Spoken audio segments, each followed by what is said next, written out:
Salut tout le monde, j'espère que vous allez bien, c'est Candy Shy, je vous retrouve aujourd'hui pour faire le book haul du mois d'octobre. J'ai pu me tenir calme pendant quelques mois, c'est vrai que cet été j'ai été très calme au niveau de mes achats et également au mois de septembre pour faire un méga craquage de la mort qui tue en octobre, allez comprendre. J'ai 14 livres qui sont arrivés et que j'ai achetés, etc. Il y a eu un salon du livre près de chez moi, une chose en entraînant une autre.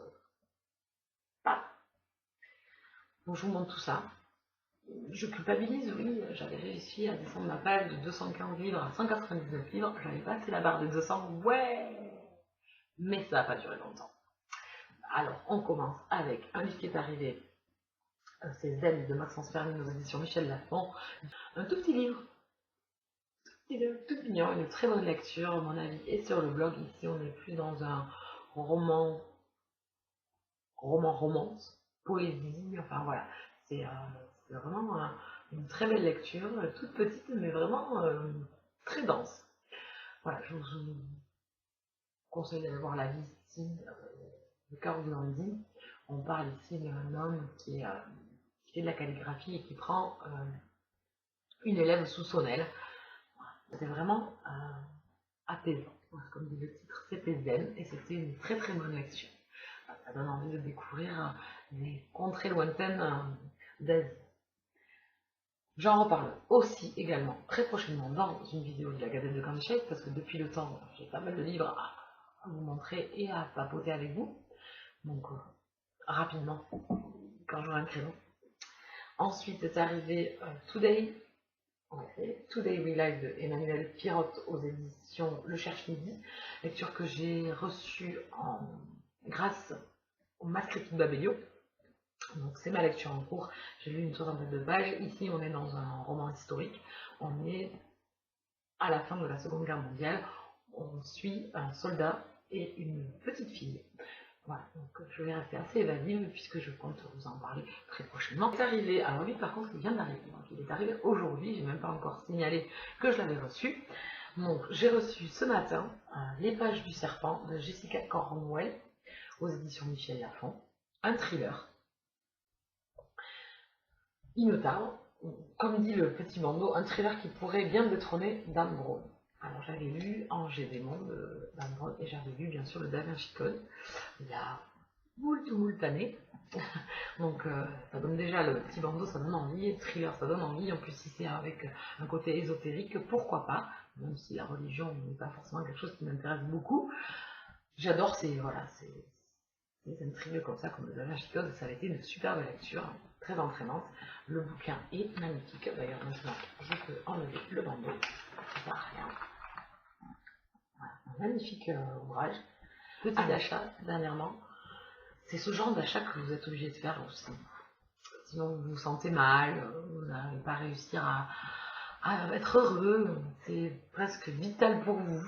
Donc, je me suis acheté Captives in the Dark de C.G. Roberts aux éditions Pygmalion, la saga Dark 8, je sais pas si ça se prononce comme ça, un livre que j'attendais depuis très longtemps, puisque Steph l'avait lu en VO il y a, je pense que ça date maintenant, ça doit bien faire 1 an et demi ou 2 ans même, si je dis pas de bêtises.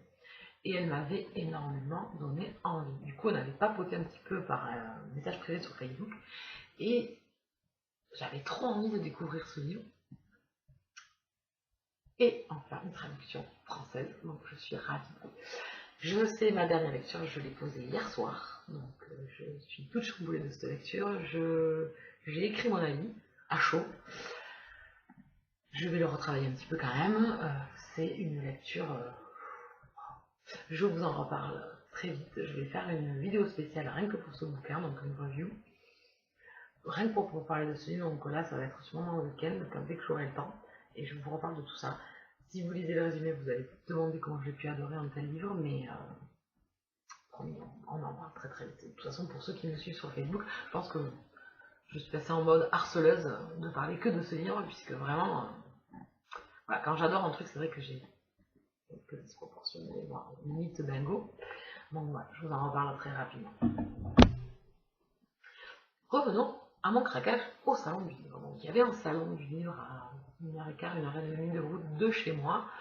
Je vais pas souvent à des salons de livres, donc là, je suis partie sur un coup de tête. Ne faisant rien un samedi après-midi, je me suis dit, bon allez, j'y vais. Donc me voilà partie toute seule, à mon petit salon. Donc c'était sympa, bon, effectivement tout seul, c'est pas le même entrain et la même joie que de le faire avec des copines, etc., ou des amis. Mais c'était quand même relativement sympa. Donc c'était livre en poche, et je suis revenue avec 9 livres. Patatras. Petit craquage, gros craquage, oui. Il y avait un auteur, déjà lui je lui ai acheté 4 livres, un auteur que j'avais très très envie de rencontrer, et surtout acheter ses bouquins et découvrir ses lectures. Donc qui se cible dans la partie plus fantasy, et donc c'est Pierre Pével, et je me suis du coup fait décrire ses livres. Donc je vous montre ça tout de suite. J'ai tout d'abord acheté, enfin, c'est dans ma possession, enfin mon précieux. J'ai acheté, pardon, Le Paris des Merveilles, donc ici le tome 1, Les Enchantements de l'Ambremer, donc c'est aux éditions Bragelonne. Je vous laisse savourer cette magnifique couverture. Vous avez le reflet. Voilà. Ils sont vraiment splendides. Le graphisme de cette saga est vraiment sublime. Alors ici on est plus dans un style steampunk. Donc steampunk, c'est des histoires qui se passent à la période victorienne, et on intègre des technologies plutôt futuristes et avant-gardistes. Donc, et il y a souvent des intrigues et de l'action. Il me tarde de découvrir ce livre. Voilà. Au départ, le craquage est simplement visuel. Donc c'est une réédition qui a été faite chez Bragelonne. Et comment ne pas craquer sur de telles couvertures? Moi, franchement, je le fais. Donc l'auteur me l'a dédicacé. J'étais plus de comment. Voilà, c'est le petit craquage bonheur du moment au salon, c'était top. Donc je suis ravie de cet achat, et du coup je pouvais pas, je me suis dit bon, t'es là.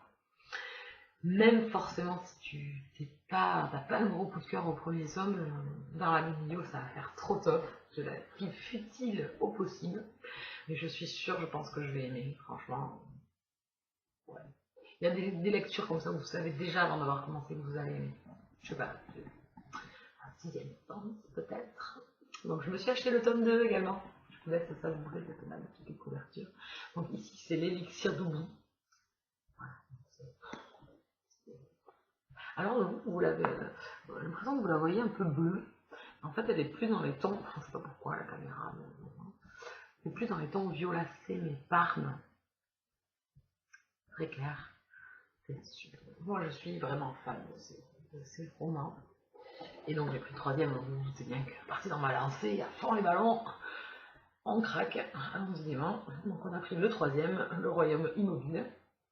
Voilà, on s'est pété le porte-monnaie, hein, faut le dire, parce que quand même c'est des bouquins qui valent 18 € là. Donc voilà, avec le porte-monnaie, mais on est tellement contente à ce moment-là, hein, il n'y a plus rien qui compte. Hein. Voilà, c'est après qu'on redescend sur toi, on dit ouais, bon, craquage. Et du coup je me suis pris un dernier roman de cet auteur. J'avais très très hâte de découvrir cette saga également, donc là on est dans la fantasy. Donc c'est Au Royaume, le tome 1, Le Chevalier de Pierre Pével, aux éditions Milady. Voilà, on veut dire que j'ai pu passer sur plein de blogs. Le truc qui, vous savez, quand vous voulez vraiment un livre et que vous voyez, vous avez une période où vous voyez que lui. Il n'y a que lui, il passe sur 50 000 blogs, sur les chaînes et tout. Puis vous rangez les ongles là, vous disant mais je le veux moi aussi. Donc, du coup voilà, ça y est, je l'ai enfin. Et du coup, pareil, dédicacé aussi par l'auteur. J'ai appuyé. C'est un peu normal, il m'a dit que c'était normal, il n'y avait aucun problème, tu pouvais m'en faire plein si je voulais. Voilà, donc je suis ravie de cet achat. Donc, revenons quand même à ces magnifiques. Voilà, super. Merveilleux. Bon bref, c'est pas des lectures que je vais faire de suite. En fait, je pense que je vais attendre le début de l'année 2016 parce que j'aimerais bien encore finir quelques sagas en 2015. Je suis bien lancée par contre de ce côté-là. C'est pas mal. Donc au lieu d'en commencer, je vais essayer plutôt d'en finir. J'en ai commencé quelques-unes là, j'ai été faible. Donc j'aimerais quand même me restreindre et vraiment finir mes sagas. Et après, comme ça, je serai tranquille pour pouvoir commencer de nouvelles sagas qui sont dans ma bibliothèque. Ensuite, on n'arrête pas là parce que forcément, en faisant le tour, il y avait plein de choses qui me donnaient envie. Mais oui, c'est comme ça. C'est ça la vie. C'est pure la vie de lecteur. Donc voilà, craquage. Alors, le tout premier, un livre dont on m'a parlé il y a très longtemps. Ça date, je pense que ça doit faire 7 ou 8 ans qu'on m'a parlé de ce livre. C'est ma cousine qui m'en a parlé, elle est bibliothécaire sur Bordeaux. Et elle m'avait parlé de cet auteur, elle m'a dit si tu dois lire un policier thriller, lis cet auteur, j'ai adoré, il m'a transporté dans ses lectures. Donc c'est Mapuche de Caril Ferret, et en plus c'était le parrain du salon. Et c'est un thriller. Donc ici en Amérique du Sud. Il a écrit pas mal de romans comme ça sur les pays, sur les cultures, je pense, donc sur fond de thriller, et je pense que ça va être très très intéressant. D'ailleurs, il a eu pas mal de prix comme auteur, donc il me tarde de le découvrir. Je l'avais mis en alerte sur Gilbert Joseph, j'ai jamais craqué, en grand format. Du coup, je me suis dit, bon, allez, là, il est là, autant le prendre. Par contre, ce que je regrette, c'est de ne pas l'avoir dédicacé, parce que j'ai dû rentrer et partir un peu plus tôt que prévu. J'avais des choses qui m'attendaient à la maison. Donc, j'avais déjà 1h15, 1h30 de route. C'est bien dommage, c'est mon petit regret du salon. Voilà, donc il me tarde de découvrir cet auteur. On continue dans les thrillers, puisque je t'ai lancé, j'aime beaucoup ça, mais j'en ai pas assez, donc du coup j'étais sur le moment. Il y avait l'auteur qui était présente et je me la suis fait dédicacer également. J'ai pris Derrière la haine de Barbara Abel aux éditions Pocket, une auteure dont j'ai beaucoup entendu parler également, qui vient de sortir un dernier livre en grand format. Donc du coup, elle était présente au salon, je me suis fait casser ce bouquin. C'est un tout petit livre, donc c'est là que vous vous dites, bon allez, c'est un petit livre, hein. Franchement ça ne vaut pas le coup de passer à côté. L'auteur est là et tout, ça permet de papoter un petit peu. Donc, voilà. Et donc en fait c'est un premier tome, et il y a un second un second tome derrière celui-là, donc c'est après la fin je crois qu'on s'appelle. Donc d'abord je vais commencer par celui-là, elle m'a dit que si ça me plaisait, elle me dit foncez pour lire le second, je me doute bien. Voilà, donc il me tarde, petit thriller. Et le dernier, pareil, un thriller. Enfin, je vais avoir cet auteur sous la main, je vais pouvoir enfin le découvrir. Je l'ai en e-book. Mais moi, les e-books, ça fait 4. Franchement, je n'y fais pas du tout, j'en ai très très peu. J'en ai des milliers sur ma tablette, mais j'en ai des milliers, j'en ai plein sur ma tablette. Je n'ai pas l'entrain d'aller vers la tablette, je préfère avoir mon petit livre à la main. Mais c'est dommage, donc du coup, je me dis, oh, version papier, il est très beau, c'est un tirage limité. Donc j'ai enfin mon premier Franctilier, Franctilier, je sais pas comment ça se prononce.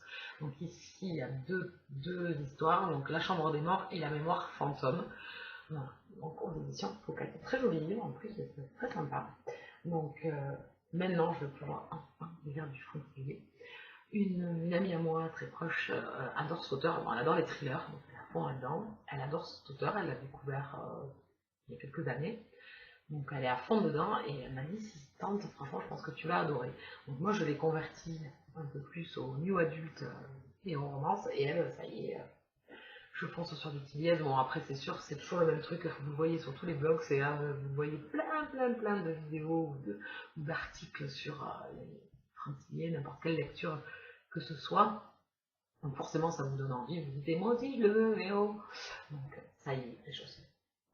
Ensuite, on va passer plus dans du contemporain. J'ai acheté le dernier roman de Hélène Grignon, donc La Garçonnière. Et ensuite, du coup, j'ai pris son autre roman qu'elle avait écrit juste avant, donc Le Confident, deux romans contemporains, tout petits. Donc pareil, c'est là où vous dites, bon allez, je prends les deux. Franchement, vu l'épaisseur, ça vaut le coup. On fonce. Très très bien noté, toujours des bons avis aussi sur cet auteur, donc à découvrir, il me tarde. Donc je me les case assez rapidement. Les petits livres, ça peut passer voilà, lors de marathon ou voilà, de coups de tête en se disant voilà, j'ai envie d'un contemporain, voyons voir, découvrant un nouvel auteur. Il n'y a plus qu'à. Et le dernier, oui, parce qu'on arrive quand même, au bout d'un moment, on va arriver quand même à la fin. Hein, tous ces livres. Le dernier, c'était L'autre rive du Bosphore de Teresa Rêvé aux éditions Pocket. Pareil, un auteur que je vois passer, des romans qui me font tous plus envie les uns que les autres. Donc j'ai commencé par celui-là, un peu au pif, en fait c'est la couverture qui m'a plu. On est dans de l'historique, donc on est en Orient, à la fin de la Première Guerre mondiale. Donc voilà, tout ce contexte-là a fait que je puisse aller vers lui que vers d'autres de ses romans qui me font également envie. J'espère être ravie avec cet auteur, et pareil, si forcément ça me plaît, j'achèterai d'autres de ses livres. Voilà. Et bien on a touché à la fin, voilà. C'était un peu long. Hein, il y en avait pas mal à vous montrer, donc vraiment gros craquage, donc la palle était bien descendue, elle est vite remontée, Maintenant, il n'y a plus qu'à, il faudrait que je trouve un rythme un peu plus soutenu pour mes lectures. Maintenant, je vais essayer de reprendre le rythme des vidéos assez quotidiennement. Ça, j'ai beaucoup de mal maintenant que je vis en colocation. C'est pas évident de trouver toujours un petit créneau pour filmer. Mais on va y arriver. Ensuite, mon logiciel de montage, comme par magie, s'est remis à marcher. Alors là, par contre, une paire de boules. Mais alors, là, c'est le genre de truc à l'informatique où vous la haïssez, vous ça marche pas depuis 2 semaines. Et là, d'un coup, pourquoi, comment, j'en sais rien. Alors, est-ce qu'il y a eu une mise à jour à un moment donné où j'ai éteint l'ordinateur? Peut-être, j'en sais rien. Donc, c'est le don de m'énerver, de me dire que l'informatique et moi, voilà. Donc, je vous embête pas plus longtemps. Je vous souhaite une bonne fin de soirée. Si vous voulez aller voir d'autres vidéos, vous allez juste en dessous. Il y en a plein à regarder. Je vous dis à très très vite et je vous embrasse.